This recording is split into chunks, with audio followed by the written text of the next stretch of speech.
Hey everyone, welcome back to the Fantasy Pros Football Podcast with Mike Tagliere, and I'm Bobby Sylvester. You can follow us on Twitter at BobbyFantasyPro and at Mike Tagliere NFL. Tags, how's it going today, man? It's going good. It's going good, man. I love our DFS shows, and I love when we have on a guest because it's like, you know, like this year, it's been really odd for me. I mean, I shouldn't say it's odd because I'm usually a pretty good cash player, and this year, like my cash game lineups, I'm like 5-0-1, and I say 0-1 because like the 1 week it just depended on what contest I was in. But I've really struggled in tournaments, so I'm happy to talk to our guest today. I'm looking forward to some tournament insight, hopefully getting better on that side of things. Our guest is awesome at DFS too, so I'm really excited to talk to him as well. It's Jared Kwart of FantasyCruncher.com. Jared's on Twitter at FCJaredK. Jared, how's it going? I'm doing great. How are you guys doing? Doing really well, except that I burned my tongue on pizza last night, so I can't taste all my favorite foods today. It's a bummer. It was like one of those situations where the pizza looked so good. Like I got 3 meats on it and I was like, I have to eat this now before I go into the store. Otherwise it's going to get colder, you know what I mean? So I just had to eat it. Yeah, it was a trap play is what you're saying. Yes. So all three of us love to talk, and I've got a live stream on YouTube right after this. So we better get right into the DFS talk today. By the way, Tags and I we do 3 of these live streams every week at youtube.com/fantasypro, so you can find us there. And before we get into it, I wanted to remind you all, we've got a signed Davante Adams helmet to give away to one of our listeners thanks to pristineauction.com, and you can quickly enter your name into that drawing by going to fantasypros.com/contest. And if you haven't already checked out Pristine Auction, they've got hundreds of items they auction away every day, guaranteed authentic from only the most trusted sources. And there's some killer deals every day too, guys. I saw a signed Roger Craig 49ers jersey go for under $40 yesterday. Signed Andre Reed Bills helmet went for just $47. So make sure to check out Pristine Auction. See the deals they have for you that you can fill your man cave with. Again, that's Pristine Auction, Pristine. All right, guys, so here's how we do it, Jared, on this show, is we're just going to go position by position. We'll start at quarterback all the way on down to DST. We'll talk about a few of our favorite cash game plays, just kind of going one person at a time. Tags will share one guy, you share one guy, I'll share one. Anyone we don't cover, we'll try to get to. Then we'll circle back around and go GPP. Now, there's only going to be about 15 minutes of GPP, so we'll go a lot faster at that point. But let's start at the quarterback position. Jared, is there a play that stands out to you on FanDuel and or DraftKings? Yeah, I mean, from a cash game perspective, I think it's going to be hard to get away from Kirk Cousins this week. I'm, on the main slate. I'm a big fan. If we look at how the Jets defense has fared against the QB position the last few weeks, it's been really bad. They've given up over 320 yards passing and 2 touchdowns to the position, and he's not going to break the bank. He is on the more expensive side, but amongst the players that are at that position this week, I have a high degree of confidence in him, especially given his recent volume, ranking top 5 in the league and one of the top ones as well, obviously on the slate. So I'm very comfortable playing him and would really recommend looking to him, especially with a certain receiver that I'm sure we're going to talk plenty about on this podcast to help stack. You're reading my mind. I'm sure you're reading anyone's mind who knows anything about DFS this week, because Adam Thielen's going to be probably over 50% owned in cash games. Now, Tags, I love Cousins too. He's not my top play. Is he your top play? So yeah, Kirk Cousins actually is my favorite play this week at quarterback, and I thought I was going to be the only one to say that, so I'm happy to hear Jared on the same page as me. Not only was it a good matchup to begin with, but Buster Skrine, their slot cornerback, is out, and it seems like Trumaine Johnson is going to miss another week. So knowing that the Minnesota Vikings do not have a run game right now, and yes, I know that Dalvin Cook returned to practice. I don't care about that necessarily. Their offensive line isn't going to be able to hold up against the Jets very well. I love Cousins as well, and it's a week where there's a lot of value at like wide receiver. I mean, if you don't like after Thielen, obviously you can pay down for your next 2 wide receivers like under $5K. So it's a week where you could afford the extra couple $100 to get up to Cousins. So yeah, he's my top cash game play this week. Guys, I feel a little bit safer with Cam Newton, and the reason why, I mean, we've seen Kirk Cousins have a few rough games. He did it against Buffalo. He did it against Philadelphia, where he only put up 1 touchdown. Cam Newton, because of his legs, I mean, he's guaranteed 16-plus points every single week. Yeah, we need probably 20 to hit value on FanDuel. On DraftKings, we don't need anywhere near as much, but he's cheaper than Cousins. I think that his matchup is fine against Philadelphia. Carolina's favored at home against Philadelphia. The over-under on that game is 45. In Minnesota, New York, it's 46.5. So I don't mind saving $500 and going down and getting Cam Newton. So here's my concern, and Jared, tell me if you feel the same way. So Philadelphia at home has been a different defense. So looking at it last year, they were like one of the best defenses in the league. They averaged just 12, opponents averaged just 12 points per game at Philadelphia. And this year, they've played 3 games there, okay? It was Matt Ryan, 251 yards, no touchdowns. Next, Andrew Luck, 164 yards, 1 touchdown. Next, it was Kirk Cousins, 301 yards and 1 touchdown. That's an issue. Now, I do think the rushing totals are going to be there. I mean, Mariota if you add 45 rushing yards to that, it looks fine. Oh, yeah, for sure. And that's the thing is, like, I don't think he's a bad play, but it's like when I'm playing a cash game quarterback, it's like you want the floor, but you also want maybe a higher ceiling if you miss on one of the other players. So it's like the only difference is $500 between him and Cousins, and I don't think I need that extra $500 this week. Yeah, I think that's actually a really strong argument there, Tags, and I prefer Newton in GPPs, frankly, if I am going to pay up at the position, because I think for some of the reasons you mentioned, he might actually have a little bit less ownership than some of the other guys, especially because I think folks are going to pay down in GPPs to stack some of the value QBs. So I would resonate with what you said resonates with me. Jared, is there anyone else you're considering for cash games this week? I mean, is it just Kirk Cousins? Is Cam Newton your number 2, or do you like someone like Jared Goff, maybe CJ Beathard? Yeah, I don't really love the idea of paying down too much in cash games this week. I kind of go back and forth, and I've talked about it various ways through some of our columns over at Fantasy Cruncher. I do like Goff. I think he's a fairly safe play. I do also think that you could get away with a naked Tom Brady. And I say that because I feel like they're going to continue to do the majority of their damage through the air. It's a really good matchup on paper from a secondary perspective for Tom. And I hate stacking the Patriots because you just never know. I don't like playing Patriots roulette too much. Yeah, they've got like 6 good options. They do. And you could really go a number of different ways, which if you hit, I mean, you're laughing. But, they have one of the higher team totals on the slate at 26 points.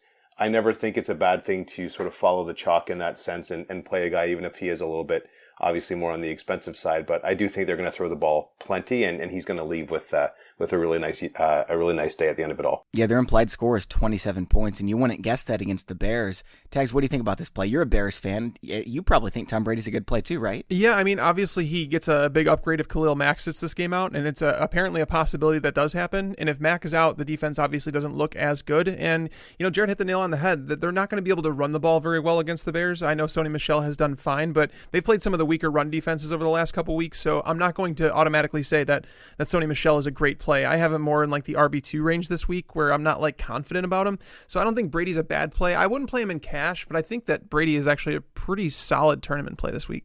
I think so as well. There's a couple other guys that I'm fond of. Jameis Winston, Baker Mayfield. I would consider them for cash, but really for me, it's Kirk Cousins or Cam Newton. I've got Cam as my choice. And Tags, you made some good points, but it wasn't enough to quite talk me away from him. Jared, is there anyone you want to add before we move on over to running back? No, I think we've covered that position quite well. And just to kind of piggyback on what Tags was saying, New England going up against Chicago, the number 1 DVOA ranked defense in the league this year. So just kind of proves that point a little bit further. All right, on over to running back. And once again, I feel like we say this every week, but for good reason, right? Todd Gurley, even sitting at $10,000 and $10,200 on FanDuel on DraftKings, his price point is, I'm not even sure where it is this week. He's $9,800. We've got him at over 55% ownership, probably 70% ownership in cash games, maybe even up to 80%, because he is far and away our highest predicted scorer this week. We take consensus projections from several sources, and we've got him at 25.6 FanDuel points. The next closest at the running back position is under 20. So, guys, this is a lock, right? Yeah, I don't see how you get away from it. There's so much value, like Tags mentioned, on the slate. There are even other value plays at running back, which I'm sure we'll cover shortly. When you're playing cash in particular, you got to take, in a high variance sport, what seems to be a bit of a lock. And so I don't want to overthink this. I don't think any of our listeners should overthink it. You can easily find room to play Todd Gurley this week and just move on to figure out the rest of your lineup. Yeah, you get to the point where you're just like looking at running back position. You're like, why don't we just pay for the studs that we know are going to produce, and then just kind of figure everything else out, like Joe said on the show last week. So, Gurley is very impossible to avoid right now, and I think Ezekiel Elliott. I think you could put both of them into your lineups. I think you have to. I can't put together a cash game lineup without Gurley and Zeke and feel good about it. Yeah, that's the thing is like Ezekiel Elliott, you could argue that he's a strong play as well. I mean, he's played the Redskins 3 times in his career and has posted against them 87 total yards and a touchdown, 120 total yards and 2 touchdowns, and then most recently 154 yards and 2 touchdowns. So we're talking about an average of 120 total yards and 1.7 touchdowns per game against them. Now, Washington does have a healthy front 7 right now, but at the same time, Ezekiel Elliott is kind of game script proof because he's on pace for 80 targets this season. So knowing he's getting so much work in the passing game, it's tough not to like Zeke. So again, with so much value, it's just like pay for the studs this week and figure everything else out. And there's usually a value running back or two that I love. This week, I mean, Jared, we'll talk about some of these guys. Marlon Mack's not a bad play. There's several others that are not bad plays. But Gurley and Zeke, in terms of projected value, are so far and away above the rest of the field that I think you have to do these guys and then figure the rest out later, because wide receiver, you've got plenty of wide receiver 3s who are pretty much a lock to get some targets. And so I think we can find value at wide receiver, tight end, defense, and then just pay up for these 2 running backs. Jared, are you doing the same thing with Elliott? Yeah, in cash games, I absolutely love the strategy, and I have no problem doing the same. As mentioned, what I was saying from a running back value perspective was really more from a GPP lens. So basically just supporting that sentiment and look, I mean, those 2 guys are really as good as it gets. You can make the argument, you can always make the argument in DFS analysis for some of the other players, but I just have a hard time getting behind it myself. Yeah, I think that makes sense. Now, Christian McCaffrey sitting there, he's cheaper than Zeke. I think he's a good play as well, but you know, as good of a play as he is, I can't see myself fading either Gurley or I would never consider fading Gurley this week. If I had to fade Zeke, I think it would be so that I could spend up at wide receiver, not to go down and get, you know, Christian McCaffrey and say $400. Tags, would you consider Christian McCaffrey at all, or any of these other more expensive guys, Sony Michel, Alvin Kamara? Well, what's funny is I actually looked at McCaffrey as a potential option. I don't think he's a bad option on DraftKings because you look at the Eagles, and over the last 2 weeks, they've allowed 2 running backs to total 9 receptions against them. But the issue is that they do have Greg Olsen back. They're involving DJ Moore a lot more in the offense. They have Curtis Samuel back. Like all of a sudden, there's a bevy of options, and we've seen Christian McCaffrey's, you know, his volume come down a little bit. So why not? If you're looking for someone like McCaffrey, why not go down to Tariq Cohen at 5,100? Like, he's a similar play. He's probably going to see similar volume in the passing game, maybe even more. He's been getting more carries. He's been playing more snaps every single week. The matchup calls for it against New England. New England last 2 weeks has been beat up by pass-catching running backs. So I like Tariq Cohen. And if like you don't want to pay up for Gurley or Elliott and you're like, I really want to jam a couple big-name wide receivers in my lineup, I think Tariq Cohen at 5,100 is a phenomenal play. I think he's a good play. I wouldn't use him in cash games. If I was going cheap in cash games, I'd go with Carlos Hyde or even Kerryon Johnson. 4,700 on DraftKings for Hyde, 4,500 for Kerryon Johnson. They get the Bucs in Miami. Miami's run defense is not bad. Neither is Tampa's, but just in terms of pure touches for those salaries, I think they're pretty good value plays. Well, Carlos Hyde's not a great play, though. That's the thing is like Tampa, everybody ties Tampa to just like a terrible defense, and they are. Like, don't get me wrong, but it's their secondary that's really bad because like where they've allowed the majority of the fantasy points is through the air. Like every running back who scored more than 15 PPR points against them has caught at least 5 passes for 55 yards. Carlos Hyde is not that guy.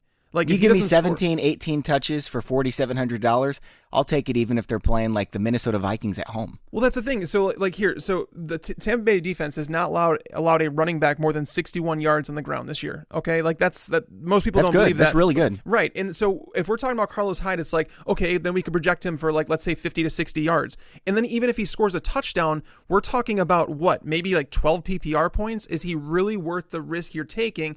I would rather, like if you really want someone cheap, and I'm curious to hear Jared's take on this, I would rather go down to Peyton Barber, who's 3,800. Cleveland is going to be without one of their starting linebackers, Joe Schobert. So, I mean, if you really want to go down, I would go there, but I think Tariq Cohen is a much better play than Carlos Hyde. Yeah, I was laughing because you took the 2 guys that I was going to talk about from a GPP perspective completely out of off my list. Tariq Cohen being number 1, Peyton Barber being number 2 at 4,800. So at 3,800, excuse me. I completely agree, and I can't really add a lot more than what you already covered. I mean, that's just so cheap and a really plus situation for the number of touches that and the percentage of snaps he's playing. Like Peyton Barber is just stupid value under 4,000. This is just not a good week for cash outside of those top two guys. Like, I keep trying to get cute and find one of these cheaper guys so I can squeeze in, I'm going to have Adam Thielen regardless, but another quality wide receiver, and I just can't do it. Like Adrian Peterson, yeah, he's probably going to get touches. Is he going to be good, though? He's been good 2 out of 5 weeks. Corey Clement, Marlon Mack, Carlos Hyde, Kerryon Johnson, there's holes in all of these guys. Tariq Cohen, there's holes. Peyton Barber, there's holes. They're all decent plays, but if we're looking for something safe for cash games, it's Gurley, it's Elliott, and there is nobody else. So please do not try to get cute. It's not going to work. Yeah, for sure. And I think we'll get into more of the tournament plays once we get further into it, but I think we covered a lot of the cash game options this week, though. All right, so wide receiver, Jared, at the end of the show, we all give our locks of the week, and I guess I'm hinting towards who mine's going to be here. Adam Thielen. I'll just go right to it. It's Adam Thielen, and it's really not even close. You have to play Adam Thielen. If it's between Thielen and Gurley, it's Thielen. Do you agree? Yeah, but I don't even think you need to choose this week. Yeah, you have to have both. Honestly, so not only do you have to, but you can, right? That's the thing. I know that this is what Tags, I think, was trying to get to earlier on. Like, you can start with even a guy like Cousins. You can pencil in Gurley. You could pencil in Thielen. And then you can run, a number of different combinations. You're going to end up with a lineup that you don't hate.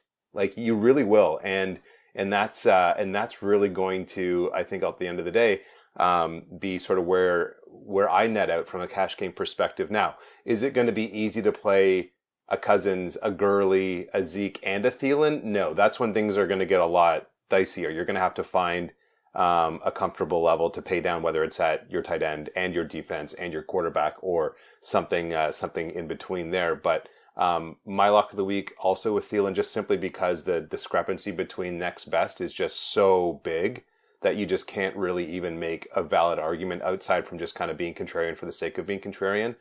But I mean, the guy's targets, his volume, his catch rate, the whole situation there for Minnesota, he is basically the equivalent of Gurley for me on the slate at the position. Like, he's basically matchup proof, especially given the volume. It's just hard to get away from him. And so, I would just kind of bolt everything on I just said to your point. Tags, why don't you talk about his matchup too? Because that's what makes him the best, in my opinion. Yeah, well, that's the thing is, like, he arguably has the best matchup of the year. I mean, last week it was Budda Baker, so you could argue that was just as bad or just as good as a matchup, and he obviously scored 32 points. But this week I have him as my number one wide receiver, so the price of $8,600 doesn't seem bad to me at all. And Buster Skrine, as I mentioned at the start of the show, he is out. He's their starting slot cornerback, who's not good to begin with, so you know that his backup, Perry Nickerson, is not very good either. Nickerson has been terrible in coverage, and it's a weird week for me, so I think that you could potentially, if you wanted to, play Thielen and Diggs in cash. I think both of them can have production against this defense because Morris Claiborne has played okay, but he also can get beat deep very often, and he's very easy to beat with a good route runner, and Stephon Diggs is obviously that.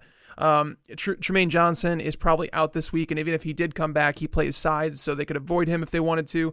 There's nothing that you should not like about Thielen this week at $8,600, and there's really no other wide receiver that I feel the need to pay up for this week, especially in cash. I want to call timeout really quick and go back to running back because there's 2 guys I meant to bring up, and I'm sorry for doing this and being disorganized, but I also want to get your analysis, Jared and Tags, on LaShawn McCoy, who's been playing a lot better football. And then, if TJ Yeldon is out, Jamal Charles at $5,100 on FanDuel, super cheap on DraftKings as well. Do you guys think either of them should be considered as a cash game play? Jared, we'll start with you. Yeah, I don't think I can make the argument for McCoy in cash. I mean, I would definitely prefer him in GPPs. I mean, if you are absolutely desperate and let's say you don't want to play a Sony Michel and you want someone in his territory that has been getting the volume and the touches, I think you can, make an outside argument for it. I just have no faith, and Bobby, I'm a Bills fan. I have no faith in this offense. So to have upside of a touchdown is almost a fallacy. So it's really hard to, make that kind of argument. I guess maybe that does make him a better cash game play, to your point. But yeah, I can't get behind that. But I mean, if you're looking at a $3,000 Jamal Charles on DraftKings, who's likely to get 80 to 90% of snaps and all the volume behind the line, like, that's hard to argue against. Yeah. So he's a guy to keep on the radar in case Yeldon does not suit up on Sunday. But I have a feeling that we'll probably see him back out there. Yeah, no, I think Yeldon's going to play as well. But as for McCoy, it's like if McCoy was down in like the $4,000 range, I might consider him. But the fact that he's $5,600, he's way too expensive, like way too pricey. He's a lot more expensive on DraftKings than he's on FanDuel. I didn't realize that. Yeah, and FanDuel is more touchdown dependent too. So like Jared said, it's like touchdowns are going to be hard to come by for that offense. So I think the Bills are in general just going to have lesser plays this week because the Colts now have a running back that they can hand the ball to a little bit more often. I think it's a week where they take the pressure off Luck and they just run the ball a bit more. All right, so back on over to wide receiver and some of the top plays. Not looking so good. Michael Thomas against Baltimore. DeAndre Hopkins against Jacksonville. You don't play them. Mike Evans. He's not going to get Denzel Ward, but this Cleveland secondary has been a lot better. So is there anybody else, Taz, you mentioned Stephon Diggs, is there anybody else, Jared, that you would pay up for? Or is it just got to go down and get some value now so we can have Gurley, Elliott, and Adam Thielen? Yeah, I mean, I don't think you need to in cash. I mean, if you decide, let's say, to not play both Gurley and Zeke, or maybe even if you decide, I'm going to be a smart ass and not play Thielen for whatever reason, and I don't endorse that, to be clear. Two other guys that I do think have the roles that I like to invest in are Robert Woods and Alshon Jeffrey. Woods is just consistently putting up points. I mean, he's got either 90 yards, 90 plus yards in 4 straight games. He's even, carrying the ball a few times too. They're running, some unique plays for him. The guy's scoring a ton of points, and he's got a very safe role in that offense, especially with Cooper Kupp on the shelf. So this week I have no problem paying a little bit up to him, especially because I want some shares of that LA offense in cash games. Jeffrey is an interesting play. I mean, we didn't really talk about Carson Wentz yet. I actually think he's really intriguing for GPPs. But he's had 9, 8, and 12 targets in his 3 games through weeks 4, 5, and 6 this year. And we know he went double dong last time. So for 23.4 FanDuel points. Those roles are hard to not get behind. And if you, let's say, need someone in their price points, I'm happy with them both for GPP and cash game purposes. Tags, who do you like in the mid-range? I'm a big fan of Jarvis Landry this week against Tampa.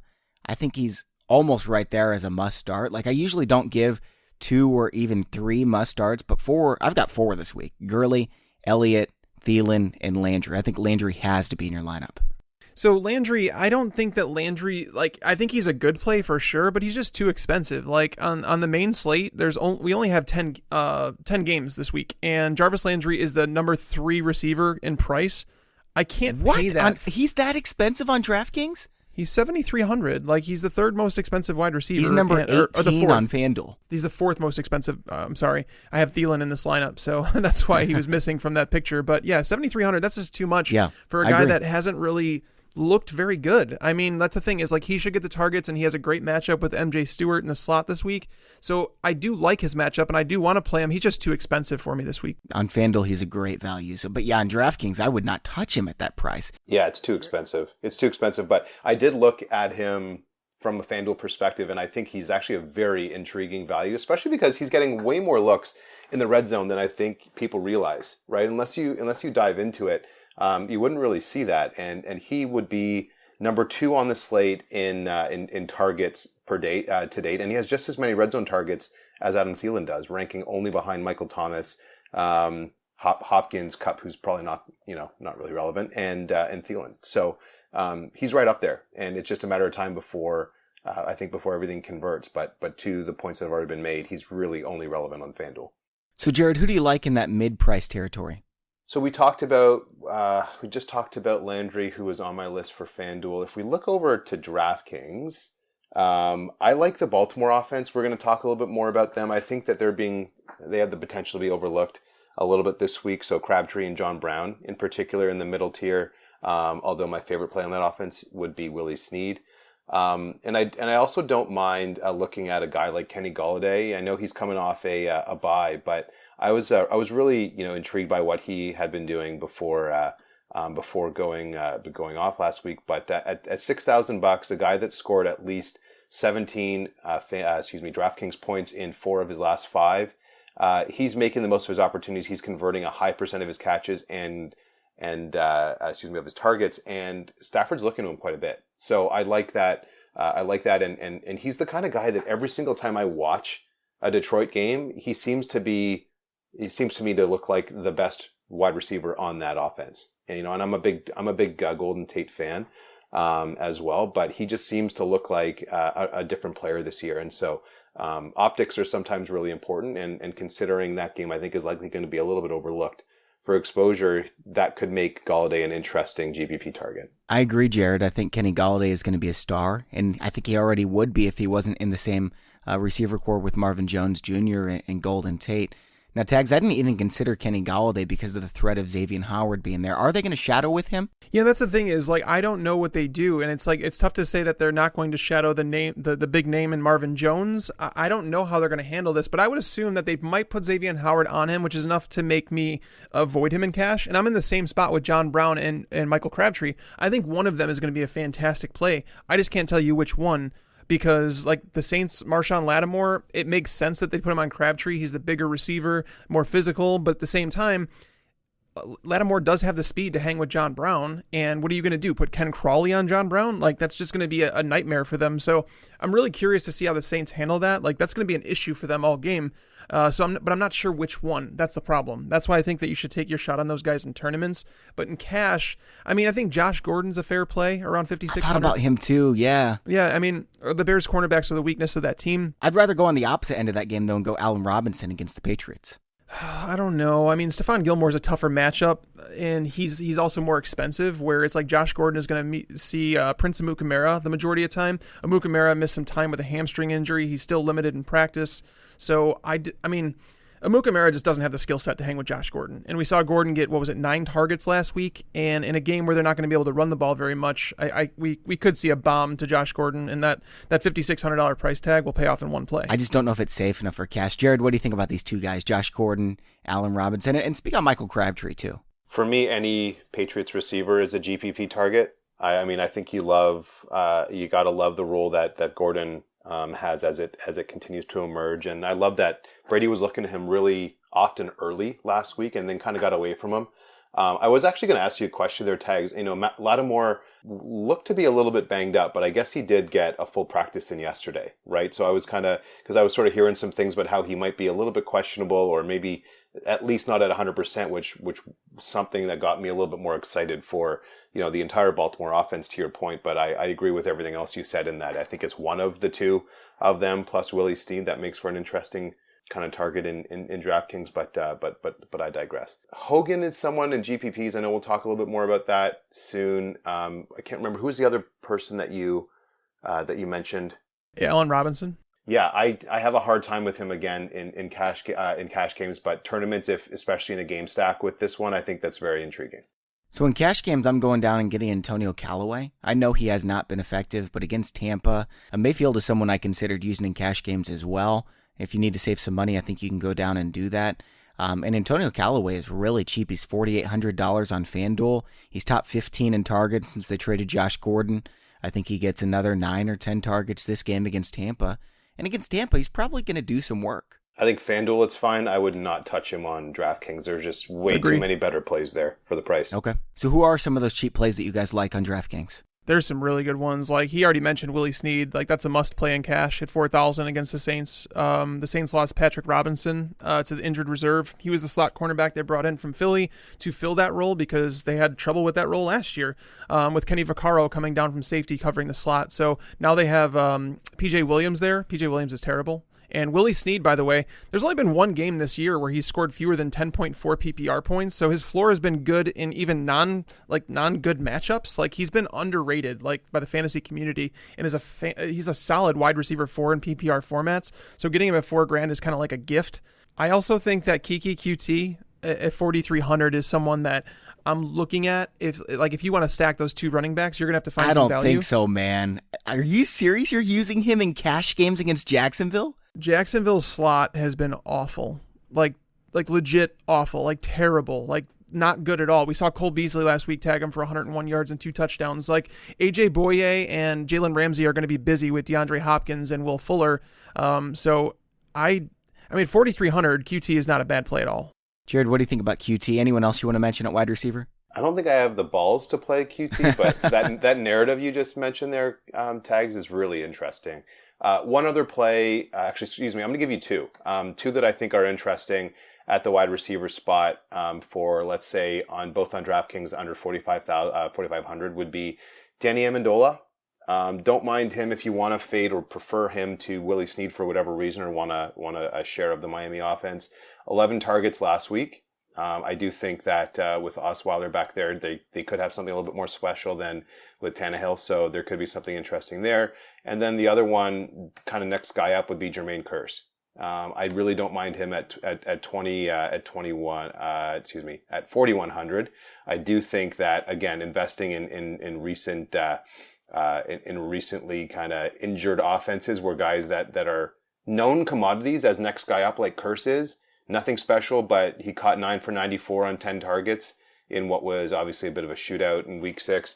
It's still good value, and with Enunwa out, I do think that he could still easily get, another 7 or 8 catches on the high side, but conservatively 5 or 6, which you're probably going to approach 10 points in a PPR format like DK and be pretty happy with that. I was going to say Kearse as well. I've actually got him in my lineup as my flex guy right now. Okay, let's move on over to the tight end position. Tags, I'm all about David Njoku this week. I've got him as my number 1 tight end, regardless of salary. I think he's going to absolutely eat against the Bucs. I love Njoku, man, but saying he's number 1, that takes some cojones, young man. Yeah, I'm. You talk to me after this week. He's got 22 targets in the last 2 weeks, man, and he's going up against the Bucs, who are the worst against tight ends. Oh, you're not going to talk me out of Njoku. He's going to be in my cash game lineup for sure, but I think there's a whole bunch of good tight end plays this week. I like Ertz, I like Gronk, I like Kittle, I like Reed, I like Burton. OJ Howard is 3,600. There are so many plays at tight end. Like, I just ran through, 7 guys, and these are all guys in plus matchups that are going to receive 5+ targets. Are you going to flex the tight end? It's possible, man. It's very possible. Knowing that, OJ Howard 3,600 versus Cleveland. Speaking of flexing the tight ends, the guy who wrote in, he listened to our show last week and heard me talk about the World Fantasy Football Championship on FanDuel. And so he entered the contest. He used dual tight ends. So he put a tight end in the flex. I don't remember who it was, maybe Njoku. And he ended up winning big time. So he's going to that live final. And guys, FanDuel, they do have the World Fantasy Football Championship, but they also have something called the Fan Championship. So I like to enter these satellites to get in there. You spend $2 and you can get 25 tickets. So you spend $50 to get 25 tickets. And all you have to do is you have to beat out 500 people. So the satellite is a lot smaller. You have a much better chance of doing it. And if you get 25 entries, you've got a decent shot of having the top entry. So if you win, you get a $250 ticket, which a lot of people just wouldn't typically spend on. When you got that ticket and you can win some serious money and actually have a good chance, not a good chance, but a decent chance at winning that big money, makes football so much more fun, guys. So check out what FanDuel has with their satellite contests and the Fan Championship. Jared, have you ever been to one of these live finals, man? I went, but to support a member of our FC team, not personally. I don't typically play a lot of the qualifiers, so I'm not there. Okay, yeah, I'm all about the qualifiers. It's so much fun, dude. All right, so Jared, who do you like at tight end? Yeah, from a tight end perspective on FanDuel, cash game, Zach Ertz every day. I love him there. I mean, he's really on another level on this slate in my mind, especially with some of the options that are not available. There's a ton of value though, and I know you guys just sort of rhymed off a ton of them. I love both Trey Burton and Njoku. I think that they're fantastic options this week from a GPP perspective, or if you need to pay down on FanDuel, I'm completely fine with them as well. Burton for exposure to that game, which I do think is going to benefit the passing game from a game script perspective for Chicago. So I think that you can easily look there. And then Njoku, I mean, 23 targets in his last 2 games, or 30 if you kind of go back to his last 3. That kind of volume is hard to come by from a guy that, from the tight end position to begin with at all. And clearly Baker Mayfield is looking to him, trusts him. And frankly, the talent has always been there. It's just about, giving the Browns a quarterback. And so with someone that can actually throw the ball, the narrative is absolutely friendly, to Njoku. So I'm not going to kind of go out there and name anyone off the board because I don't think you have to. This week, and I'm glad that you mentioned the dual tight end. I would really only look at that for tournaments. I've always felt it's a really attractive and intriguing way to go after GPPs because not very many people do it, first of all. And second of all, you just have a lot of touchdown upside if you go with guys that have solid red zone roles, and for whatever reason that goes cheap on overlooked. DraftKings. Exactly, and the upside for a high ROI finish because of that is just so much more beneficial than if you were to, let's say, go with a receiver like put in Callaway, for example, who is very low probability to score versus a guy like Njoku, virtually the same price. And there's way higher touchdown probability. So yeah. Anyways, I'm glad you mentioned it because I think it's something that gets overlooked unnecessarily. And when you're looking for upside, you got to be creative and it doesn't necessarily need to be a low own play outright. Just putting two guys together that will not be paired often is sometimes enough to be contrarian, enough to be different. Guys, at defense, there's a lot of quality plays, and so for our projected ownership, we don't have anyone above 20% this week. You've got Buffalo against Indianapolis. You've got Indianapolis against Buffalo. I like Detroit against Miami. Jared, is there one play that stands out above the rest to you, or is it just whoever you have money for? Yeah, I'm not making any of them a clear priority on the high side. I also think that you could get away with punting it completely on DraftKings for 2,100 and going with the Jets. Good call. I mean, yeah, sometimes we look for narratives, to really make a really compelling argument. But if we look at the way this could unfold, Cousins hasn't been completely turnover absent, right? Like the guy does turn over the ball every once in a while. The Jets are at home. The opponent total is about 25 points right now for Minnesota. Obviously, not the only thing you want to look at there, but they've been getting turnovers at a really nice clip. And if you're going to punt something to really help to pay up for positions like Gurley, Thielen, Zeke, like we talked about, doing so and paying virtually nothing for your defense and special team can really give you a lot of upside. I think the Jets are an intriguing call as well. There's just so many of them. Like I could literally name 8 or 9 teams that I think are quality plays and really no better than any of the other 9. I think Detroit's actually an intriguing group, especially if you look at the quarterback throwing for Miami this week. Exactly. That's why I'm using Detroit for sure. Yeah, I mean, I'm sorry, I must have missed it when you mentioned it, but look at that. Their sack probability coming off some rest and against a really poor quarterback, $2,400 on DK. Nothing wrong with that at all. Yep, 17 sacks in 5 weeks coming off the bye, like you mentioned.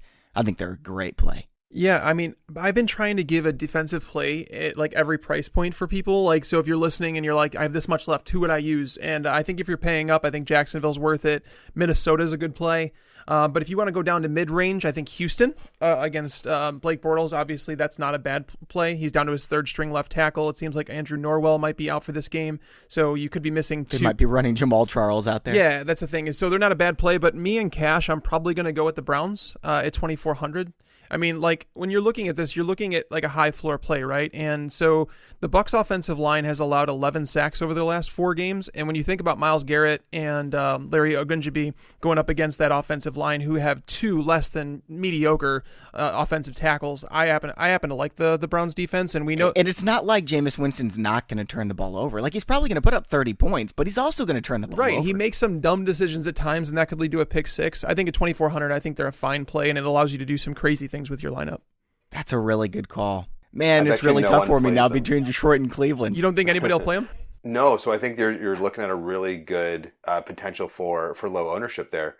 I just also I have a hard time paying for a team that's let up 400 or plus yards in 3 straight games, but I do understand the narrative, and Winston is a high turnover guy, or has been, right, throughout his career. So it's you want to target high turnover potential guys in with your defense on the other side. So I'm supportive of the narrative. I can't do it myself. Okay, so Jared, let's flip it around and we'll go GPP now, and we're going to go a lot faster here. So for defense, just name 1 or 2 players, 1 or 2 teams, and we don't really need to give that much analysis, just guys who are on your radar. Yeah, like I mentioned before, the Jets, Bills, and I think are really interesting. The other one I'd give you would be Washington.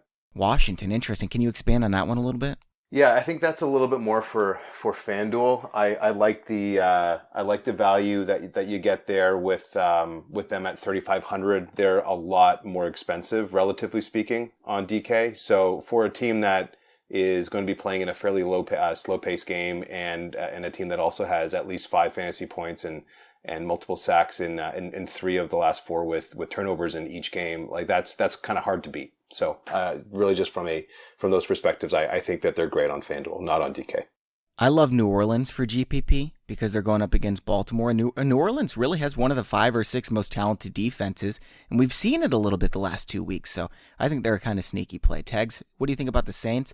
Or do you have another one that you like? Yeah, the Saints aren't a bad play. I mean, they did. Joe Flacco is going to be missing one of his starting offensive linemen. Alex Lewis went down last week. The Saints, as you mentioned, after their first couple games, they've looked a lot better.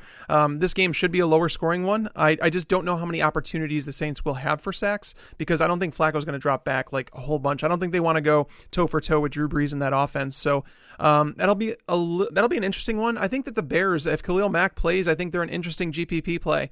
They are going to be at home. They're a defense that has been like lights out when they've played well. They had a down week against Miami, but I think everyone is entitled to that from time to time.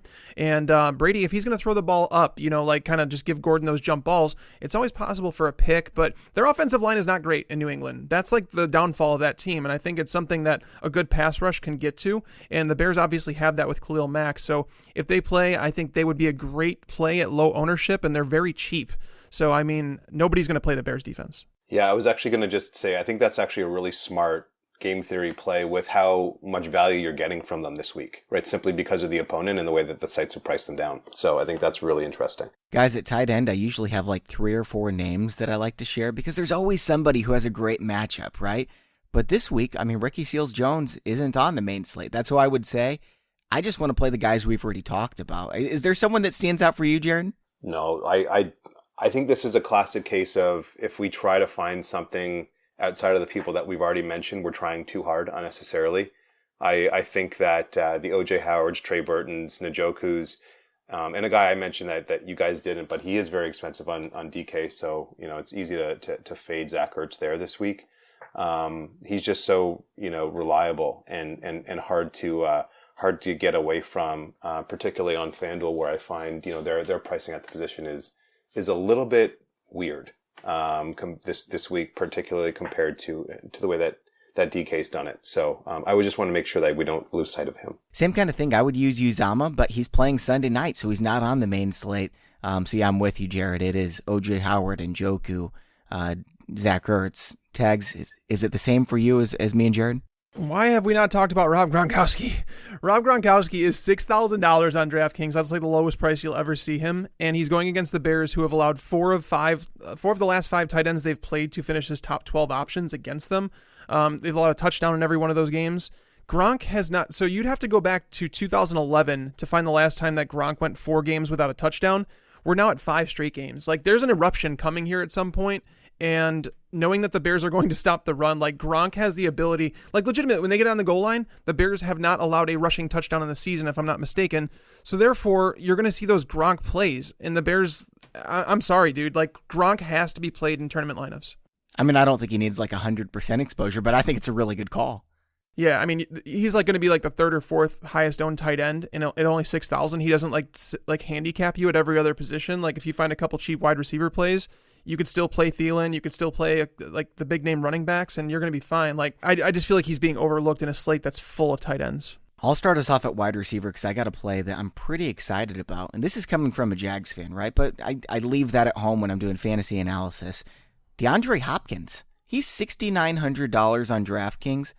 I could see him going 90 yards, 100 yards, and 2 scores, even against this Jacksonville defense, because Hopkins is that good. I don't think that he can live up to value because he's basically 7,000, and like, so we've been talking about it, like 2.5K or 2.5 times like a multiplier used to work, but now we're looking for closer to 3. So you need like 21 points out of him essentially, and I think that might be his absolute ceiling, and that's what we need him to hit. He played against them twice last year, and in those games, he did score a touchdown in one, but he saw like 25 targets, and like he didn't finish with more than 70 yards in either game, and I think he had the one touchdown. Was Deshaun Watson there? What's that? Was Deshaun Watson passing the ball? Or He was actually, it? so this is going to surprise some people, but did you know that DeAndre Hopkins actually averaged more fantasy points per game with Tom Savage at quarterback? I swear, I'm not even kidding. Like it's something that nobody wanted to believe, but Will Fuller was the one who benefited a whole lot from Deshaun Watson. I'm thinking back to last year when Antonio Brown went for 157 yards against them. He had like 23 targets. Yeah, he had 19 targets. He caught 10 passes. But what I'm saying is, like, people can go for these studs like DeAndre Hopkins. They can go for 100 yards against Jacksonville.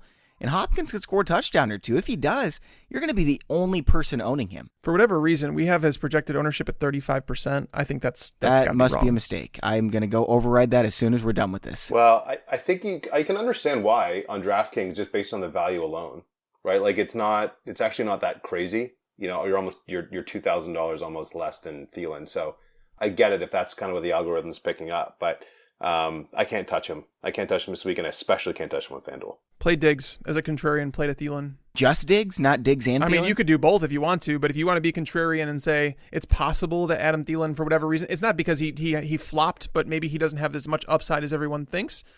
I think he does, which is why I'm playing him in cash, but I think that Diggs is the contrarian play here. I think Diggs will demolish Morris Claiborne in coverage. Demolish him. Yeah, and he'll probably have like 25% of the ownership, which could be, under 15%. 25% of the ownership of Thielen. I was confused by what you were saying at first. Yeah, I was starting to confuse myself, so I was like, like 15. Yeah. All right, Jared, do you have a couple GPP plays you want to talk about at wide receiver? We've covered a few of them, right, just kind of talking about value. I think that Willie Snead is a really nice play. I've mentioned Curse as well and Amendola. I think you can probably get away with one of them in GPPs, and I think that there's actually an outside chance that at least one of them scores. The other one that I would only play in GPP, though, from a value wide receiver perspective is Chris Hogan, and I kind of started to mention him before and then left it alone. This is one of those things where I feel like it's you're looking for opportunity and relative value with a bit of a narrative, and I'm not trying to say that look, the guy's target volume is so high that he's undeniable, but he's always been the kind of guy that's flourished when the spotlight's not on him, and this is really the first time this year that he's had that kind of in his camp, right? We have everybody healthy now. We've got everybody and, Josh Gordon healthy, right? From a receiving corps. And I say that because he wasn't really a part of the picture when we were drafting him or talking about him preseason. But he went 4 for 78 on 4 targets last week. He's going to get more open, and it's just a matter of time before he is looked for a deep ball, right? And I could see this game being an absolute shootout. For $3,800, he's just so cheap that if you're playing multi-entry, give yourself an opportunity with at least 10 or 20% exposure, and it wouldn't shock me if this is the week that he goes for 15 to 20 points by catching, let's say, 5 balls for 100 and some odd yards and at least 1 touchdown. If I am correct in saying that, at some point over the next couple of weeks, he's gonna get connected with Brady going deep. I like that call, and I really hope that you're right because I just picked him up in my big money league. I couldn't believe he was dropped, and I needed a wide receiver because of buy. So please be right, Jared. Yeah, I hope so, but he's going to be your boomer bust guy, right? Like, don't touch him in cash. I might be wrong this week, but then I'll look like a genius in week 8, right, et cetera. So yeah, just keep that in mind. I'm not trying to talk about him in cash. I've got 2 really cheap plays that I like for GPP. Damian Ratley had 8 targets, 6 receptions, 82 yards last week. They get the Bucks this week. He might be better than Callaway, to be honest with you. Yeah, I think he's a decent GPP play. And then Josh Reynolds, because we know Cooper Kupp is out already. They go up against San Francisco. The implied total in that game for the Rams is 31, and Reynolds is probably going to play 90% of the snaps. I actually like attacking that game, but I like Brandon Cooks. Like, Brandon Cooks is one of my favorite tournament plays. He's too expensive for cash, but he's 7,100 going up against. So Akello Witherspoon has been bad. So they went to Jimmy Ward. Ward in his career has allowed 123 of 177 passing for 15 touchdowns. It's good for 120.5 quarterback rating over his career. He's not good. Richard Sherman plays sides, and even if Cooks got matched up with Sherman, he has the speed to burn him down the sideline. But with Cooper Kupp out, they're going to find ways to get Cooks even more involved. And every full game that he's played in, he's seen at least 8 targets. So I am digging, or prior to the Denver game, I should say, because Cooks didn't last week. And I think that had something to do with the weather, how it snowed there, that Cooks was coming off the concussion. He didn't get to practice the majority of the week. So I think the matchup against Jimmy Ward's phenomenal. Cooks is going to be a great option. And then, like, if you're looking for someone dirt cheap, Anthony Miller of the Bears. I know that he hasn't been as involved as people think, but he's going to go up against Jonathan Jones in the slot. So as a slot cornerback who plays like the majority of snaps, he's seen a target in his coverage every 5.1 snaps, which is the 8th most among slot cornerbacks. He's also allowed 238 yards on those targets, which is the 5th most. So knowing that Allen Robinson is going to be matched up with Stephon Gilmore, knowing that Taylor Gabriel is going to be matched up with Jason McCourty, who has just as much speed as he does, like, that's why we like Trey Burton, right? So why not look over the middle of the field to Anthony Miller in what could be a high-scoring game? So at 3,400, he's really cheap, and I mean, he's been a presence in the red zone. So if he starts seeing more targets, we could see a touchdown and some more targets. Jared, any other names you like for GPP at wide receiver? No, I would just say that I also didn't mention Cooks outright. I was going to wait a little bit to talk about the stack. But I'm glad you mentioned him, Tags, because he's your prototypical guy, could go into the end zone a couple times. Robert Woods' recent performance probably gives him higher ownership, which is why I talked about him from a cash perspective. So, I think that that's a really interesting one. Yeah, I've got 2 more really quick. The first one is Chris Godwin against Cleveland. I think he's a good play most weeks, just because I think he's such a good receiver, and it's only a matter of time before Tampa involves him more. He did lead the team in targets and receptions last week. And then the other one is Albert Wilson. And I know what everyone's thinking, like, oh, he's not going to do it back-to-back weeks. That's why nobody's going to play him, but he really could do it back-to-back weeks. He's great after the catch. Dolphins are involving him. I could see it happening, guys. What do you think? I mean, and I know that none of us talked about him or Marquise Goodwin, probably intentionally, but I think he's in the same kind of conversation as what you just said there for Wilson, right? Going deep twice, not a huge target volume guy. Had a great, there was such a great, following for Goodwin preseason, that his ADP got like something stupid, like top 50, right? At some point. Sorry, I know I'm blending a little bit of season long here, but, he's still super cheap on both sites, right? And if you think about the potential game script that could happen with the Rams potentially dominating that one, and then, San Fran needs to throw the ball plenty. Considering he did go deep twice, for 126 and 2 scores last week, is he worth considering on either of the sites? Like, I'm just really curious to get your guys' thoughts, because I feel like it could be the same sort of situation where Wilson popped, no one owns him. Goodwin popped, does anyone own him? Right? Like, I'm just kind of curious to get your perspectives. Yeah, I mentioned that on our start sit show yesterday, actually, and I talked about Goodwin, thinking that he's like a low-end wide receiver 3 in season long, so there's really no reason for me to think that he's not a solid play in DFS. Over the last 4 weeks, the Rams cornerbacks have allowed 10 wide receiver touchdowns. That's the most in the NFL. Marcus Peters looks lost. He got beat on the deep ball by Tyler Lockett. Lockett just ran right by him. So, I mean, Sam Shields has been benched for Troy Hill. Troy Hill got benched for Sam Shields, so they don't have much of a run game, and LA has been pretty good against the run. So I don't think Goodwin's a bad play at all in a game that could be like a one where we see CJ Beathard throw the ball, 40, 50 times. So Goodwin battling back from injury, it's very possible that he's a better play than most people think. Now over at running back, I just want to remind you all, last week's GPP winning lineups had Todd Gurley and Melvin Gordon in them. I think that the same thing is going to be true this week, because I think Gurley and Elliott are that good of plays. So I don't want to get too cute here. I mean, there are some quality plays. Tariq Cohen is one you guys have already mentioned. Mark Ingram, again, even against Baltimore, I could see him having a big game just because New Orleans' run offense is so good. Jared, is there anyone else that you like? Yeah, we briefly touched on Peyton Barber earlier. I think his volume, the game that I definitely want exposure to from a Tampa perspective, and his value at 3,800 on DK, all those reasons, really hard to ignore, especially if you're going to pay up at other positions. Then the other one that I would say no one's really mentioned yet that I would quickly bring up would be Kerryon Johnson. I think that there's something to like here for the price. DraftKings, he is, I want to say 4,500. And yeah, 4,500. And with double-digit points in 4 straight, he's got a bit of a role in the passing game, which I love from a DraftKings perspective. that's just simply too cheap for a team that's gonna score points in a good weather environment. So yeah, I just don't think that that's someone that, especially coming off a bye, that we should be ignoring. Well, on top of that, by the way, Theo Riddick missed practice again today. So if Theo Riddick misses this game, Kerryon Johnson has more of a role in the passing game. Yeah, definitely love him. I would actually consider him in cash at 4,500 if Theo Riddick's out. Tags, anyone else you want to mention here? I don't know if I need to bring up the fact that Alvin Kamara should never be overlooked.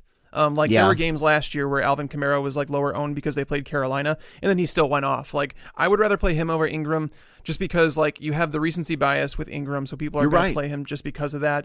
Baltimore at home is a really, really tough defense to run on, but we know Kamara does things after the catch. We know he catches the ball quite a bit out of the backfield with the tough cornerback matchups that the wide receivers have. It's very possible that Alvin Kamara is kind of overlooked on this slate. Kamara's a lot more expensive, but I agree. I think that he is a better bet to have a big game than Ingram, so that's a good call as well. McCoy I already mentioned. I guess there's reason to be concerned about Buffalo's offense, but Derek Anderson is like light years better than Josh Allen, which really is not saying much. But I do That's think a scary sentence. Yeah, it really is. Very scary sentence. As a Bills fan, I'm sure you are terrified. Oh, I know. Yeah, it is. But did you think about like just not bringing it up so no one knew that you were a Bills fan? That was probably a better strategy, although I figured because you and I have been talking for so many years that you might remember. So maybe I should have taken the, taken the chance that you did not recall it. But yeah, I totally forgot. It caught me by surprise, and then I remembered, and I was like, "Oh man, poor Jared." That's okay. Yeah, no, I don't think I'll be playing LeSean McCoy this week, but the only good thing going for him is that he is starting to get more volume now. All right, guys, let's move on over to quarterback then, and there's a lot better GPP plays here. Tags, we'll let you start. Baker. It's Baker week, man. I'm thinking about using Baker Mayfield in cash the more I look at it, because I keep talking about all his wide receivers, right? Jarvis Landry, Antonio Callaway, Ratley, David Njoku. I'd like to use the Browns defense, and I'm just like, you know what? Maybe I should just use Baker Mayfield, because I don't have enough money. Run a stack with Baker Mayfield, Duke Johnson, David Njoku, and Jarvis Landry. Yeah. Call it quits. I like it, man. I mean, think about what Chicago did against Tampa. 6 touchdowns for Mitch Trubisky. I know. That's what I'm saying. It's just like, that's the thing. Is like Baker's playing better than his stats say that he has. And this is a matchup where it's like, okay, like let's do it. Because like Tampa doesn't allow much against the run, and Carlos Hyde has really struggled. Carlos Hyde has really struggled the last couple weeks, and they've been tougher matchups. I've been trying to tell people that, and this is another one where it's not a great matchup for him. So if they're going to live up to this like high over/under of 50 points, it's going to go through Mayfield, and the matchups are phenomenal. Jared, who do you like? I like Baker Mayfield a lot, and Tags, I'm glad you actually mentioned Duke Johnson in there. I know it was a bit of a throw-in, but 5 targets last week for 73 yards, finally got him back on the map. Perfect guy to stack with, especially because I do expect Baker will have a decent following this week in terms of ownership. I'm not sure what does Fantasy Pros have him projected at 2%. Right now. Maybe, yeah. I mean, I think that's a little understated, honestly. I mean, with all the talk that I'm hearing, from an industry perspective, I'm expecting him to be closer to, let's say, 7 or 8, if not closer to 10 on some of the larger fields. So I think that's just worth calling out. That's still very low. Don't get me wrong, right? So it's not to try to indicate that everyone should leave them alone. Just wanted to kind of bring the listeners the goods. One other guy that I would say needs to get some attention is Joe Flacco. And I know I can't remember who mentioned it. I think one of you guys did earlier in the show, saying that he's probably not going to air the ball out as often as he has been lately. But let's just imagine he does. This is a pretty good situation to make that argument for, right? And he's done it all year, right? Is he number 1 or number 2 in, Andrew Luck's number 1, but number 2, I think, in average pass attempts per game, which is, and he really hasn't had a huge touchdown game other than week 1 when he threw for 3 against, you guessed it, Buffalo. But considering the value that you have at receiver, and I do also think that Alex Collins is a little bit interesting, and with the fact that New Orleans a high powered offense in their own right is going to likely give them a run for their money. Flacco, let's say he does throw it 40 plus times at the price 5,400 on DK in particular, like that could do some damage in a stack. All right, guys, I've got my top GPP play here, and Tags, get ready. Blake Bortles. Every week Every it's week. Blake Bortles, right? And the reason why is because he has more 24-point fantasy games than Matt Ryan, Ben Roethlisberger, Dak Prescott, Matthew Stafford, Andrew Luck, Jameis Winston. I mean, every single year he puts up these big games, and it's not always in the weeks that we expect. Leonard Fournette's out. TJ Yeldon might be out. I know that Houston has a pretty good defense, but if Blake Bortles throws the ball 50 times, he could throw 3 interceptions and still be the top GPP play. That might be your 2% owned guy. And honestly, like, I also kind of look for patterns. When was the last time that he had 2 bad weeks in a row? Well, I mean, like in terms of fantasy or in terms of being a bad quarterback, because every single bad football player. I thought this was a fantasy show, so no, we're talking fantasy. I'm only talking fantasy points. Like if you look at sort of when he's gone single digits and then failed to get like at least 15 points, or at least like low, he's like low double digits and then he doesn't bounce back with 25 or 30 sometimes. Like this is the kind of thing where he might actually show up. And he could easily be one of those guys that throws for 350 yards, 2 touchdowns, and then for whatever reason he runs one in, right? Because he seems to do that a lot more than. I mean, if Jamal Charles is the running back, yards. Who's to say Blake Bortles doesn't run the ball 9 times? Who's to say he's not the best running back on that team? Yeah, exactly. Yeah. Oh man, did you see the video of Jamal Charles? I don't know if this was fake. Jamal Charles threw a 40-yard pass and caught it. Did you guys see that? No, I didn't. I don't think it could have been real. I tweeted it out just because it was funny, but I don't know. Maybe it was amazing too. Yeah, I had no idea. I haven't seen that, but that would be something like obviously crazy. Yeah. So this is a good segue to our stacks. Our favorite stack of the week. I've got Jacksonville. Nobody's going to use them. So imagine 0.4% of lineups use a Jacksonville stack. Is there a better than 0.4% chance that Jacksonville stack hits? Yeah, I think so. I think it's probably 4 or 5%, and I'm all about it. Give me some exposure. It's fair. That's a tournament stack for sure. But I would look to Cousins, Thielen, and Diggs is the best stack I could think of. If you want to go contrarian, I would look at the Browns. Like I mentioned, and I was serious. I don't even know if you have to play Landry. He's just too expensive. But you could look at, like I said, Baker Mayfield, Duke Johnson, and David Njoku together. I think there will probably be 150,000 lineups. And I'm not exaggerating that use the Browns as a stack, though. You know what I mean? Like, they're more contrarian than Detroit. But I mean, if we're projecting Baker Mayfield for 2% ownership, I can't imagine Duke Johnson's going to be more than like a 0.5% owned.